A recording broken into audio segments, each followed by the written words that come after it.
Какой большой ветер напал на наш остров, с домишек сдул крышу, как с молока пену. И если гвоздь к дому пригнать концом острым, без молотка сразу он сам войдет в стену.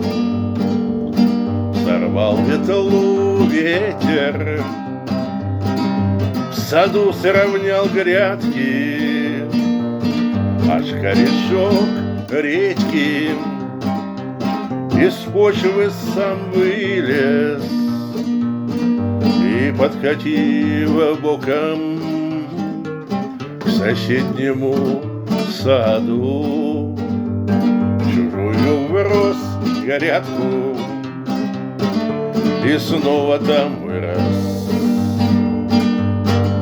А шторм унес в море десятка-два шлюпок, а рыбакам горе не раскурить трубок.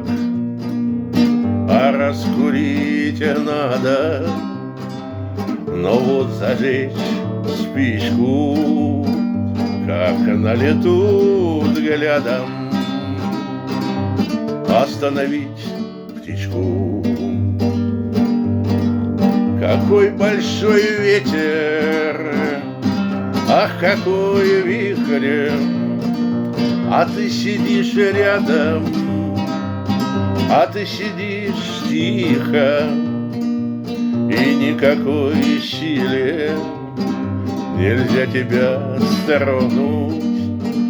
Скорей Нептун слезет со своего трона.